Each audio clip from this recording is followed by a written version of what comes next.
दोस्तों सबसे पहले ये कमेंट पढ़िए। एमका वगैरह को लेकर जब भी कोई वीडियो में बनाता हूं तो इस तरह के कमेंट जरूर आते हैं।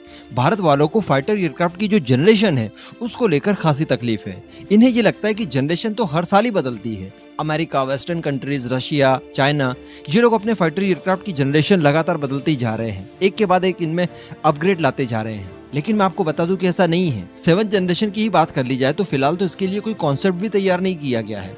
तो हमारा जो एमका है वो दुनिया के साथ कदम से कदम मिलाकर चल पाएगा, यही मैं आज आपको इस वीडियो में बताने वाला हूँ। दरअसल एमका को लेकर कुछ नए अपडेट्स निकल कर बाहर आए हैं। कुछ तो हमने अपनी सेकंड लास्ट वीडियो में डिस्कशन किए थे, लेकिन कुछ और बाकी रह गए हैं जो मैं आज आपको इसमें बताने वाला हूँ। तो वीडियो को एकदम एंड तक देखते हुए नीचे कमेंट बॉक्स में जय हिंद लिखकर चैनल को सब्सक्राइब जरूर कर लीजिएगा।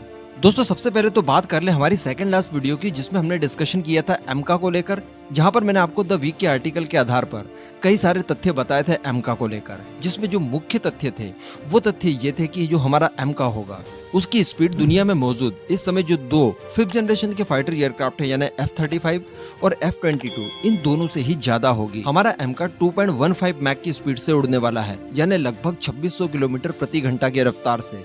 इसी के साथ साथ मैंने सबसे बड़ी बात जो आपको कही थी वो ये कही थी कि इसके जब शुरुआती 5 प्रोटोटाइप बनाए जाएंगे, और आप जानते हैं कि प्रोटोटाइप बनाने के लिए सबसे ज्यादा खर्च करना होता है, क्योंकि सारे तामझाम आपको जमाने पड़ते हैं। बहुत कम क्वांटिटी में ऑर्डर्स प्लेस करने होते हैं, यानी जो दूसरी टेक्नोलॉजीज और सब सिस्टम्स के होते हैं। तो ऐसी परिस्थिति में इनके प्राइसेस काफी हाई हो जाते हैं।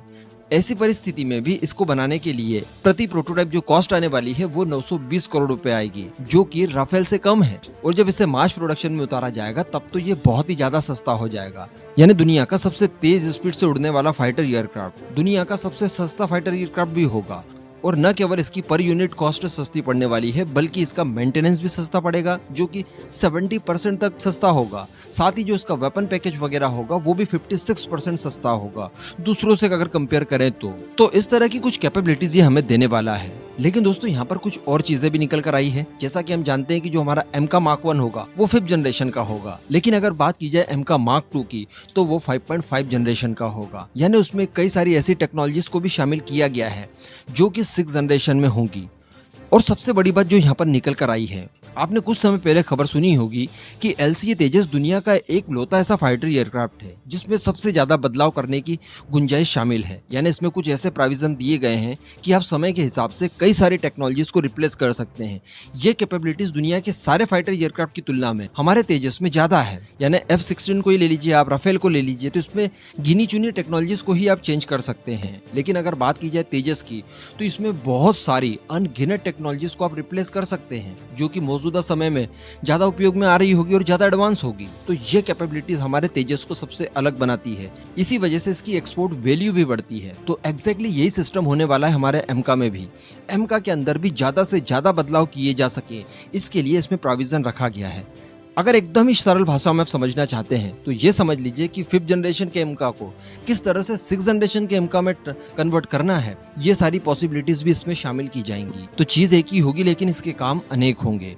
बताया जा रहा है कि इसमें जो 6th जनरेशन की टेक्नोलॉजीज होंगी उनमें सबसे ज्यादा प्रमुखता से शामिल की गई है आर्टिफिशियल इंटेलिजेंस। आर्टिफिशियल इंटेलिजेंस इसको कई मामलों में दूसरे फाइटर एयरक्राफ्ट से अलग बनाएगी। और इलेक्ट्रॉनिक पायलट की सुविधा भी बताई जाती है कि इसमें शामिल की जाएगी। ये एक आभासी और इलेक्ट्रॉनिक पायलट होता है, लेकिन किसी रियल पायलट की तरह ही ये फील देगा और को पायलट बनकर हमेशा एमका में तैनात रहेगा। अगर मान लीजिए कि आपका एमका का पायलट बेहोश हो जाता है, उसे किसी तरह की चोट वगैरह लग जाती है और लैंडिंग करने में दिक्कत जा रही है, तो ये ऑटो लैंडिंग या फिर रिमोटली लैंडिंग भी कर पाएगा। तो ये बहुत बड़ी बात है, एमका बिना पायलट के भी सकुशल लैंड कर पाएगा। तो ये सारी कैपेबिलिटीज तो 6th जनरेशन की एयरक्राफ्ट में हो। अब उसी को हमारे एमका मार्क 2 में शामिल किया गया है। यानी आप समझ सकते हैं कि ये कितना ज्यादा एडवांस होगा। इसी के साथ साथ जो इसकी सबसे बड़ी कैपेबिलिटी बताई जा रही है वो बताई जा रही है रडार सिस्टम्स या फिर एयर डिफेंस सिस्टम्स को लेकर। मान लीजिए कि दुनिया का कोई ताकतवर एयर डिफेंस सिस्टम है। नॉर्मल जो एयर डिफेंस सिस्टम होंगे वो तो इसे ट्रैक वगैरह नहीं कर पाएंगे, इंटरसेप्ट करना तो आप छोड़ ही दीजिए। लेकिन S-400 की भी हम लोग मान लें कि S-400 चूंकि इस समय दुनिया का नंबर 1 एयर डिफेंस सिस्टम है, उसके रडार सिस्टम्स भी काफी पावरफुल है। मान लीजिए कि उन्होंने एमका को डिटेक्ट कर लिया कि हाँ वो रही लोकेशन जहां पर एमका उड़ रहा है। अब वहां पर उसे डिटेक्ट करने के बाद वो उसको ट्रैक करने की कोशिश करेगा कि एमका फिलहाल कहाँ है और वो किस तरफ जा रहा है। उसे पूरी तरह से ट्रैक करने की कोशिश करेगा, उसके पाथ को फॉलो करेगा। लेकिन खेल फिर शुरू यही होता है। एमका के अंदर कुछ इस तरह की कैपेबिलिटीज डाली जाएंगी जिससे कि वो डिसअपेयर हो जाएगा और जो आपका S400 है वो उसे शायद डिडक्ट कर लेगा, लेकिन ट्रैक उसको बिल्कुल भी नहीं कर पाएगा। यानी कुछ इस तरह से वो डिसअपेयर होगा कि S400 भी सोचेगा कि यार अभी तो यही था, अभी पता नहीं कहाँ गया। इस तरह की कैपेबिलिटीज डाली जा रही है। वैसे इसको लेकर कोई ज्यादा डिटेल में जानकारी तो नहीं दी गई है, लेकिन यहाँ पर मुझे लगता है पर्सनली कि सारा खेल इसकी स्पीड को लेकर है। इसकी स्पीड कुछ इस तरह से एक्सेलरेट होगी कि ये इतनी ज्यादा स्पीड में उड़ जाएगा और एक जगह से दूसरी जगह पर पहुंच जाएगा कि इस पाथ को फॉलो करना किसी भी रडार सिस्टम के बस की बात होगी ही नहीं, क्योंकि पहले ही इसके डेवलपमेंट के समय ध्यान रखा जा रहा है कि इसका रडार क्रॉस सेक्शन कम से कम हो। ऐसी परिस्थिति में इसकी फास्टर स्पीड भी इसकी इस कैपेबिलिटी को बढ़ाने में कहीं ना कहीं मददगार साबित जरूर होगी। तो कहने का मतलब हमारा एमका दुनिया के साथ कदम से कदम मिलाकर बिल्कुल चलने के लायक होगा ही होगा। आप इसे फुल्ली 6th जनरेशन का ही बोल दीजिए, यही समझ लीजिए आप, क्योंकि भारत के पास केवल इस तरह का एक ही प्रोजेक्ट है और भारत अपनी पूरी ताकत इसमें झोंक रहा है। अब आप नीचे कमेंट करके बताइएगा कि एमका को लेकर ये सारी चीजें आपको कैसी लगी। जय हिंद।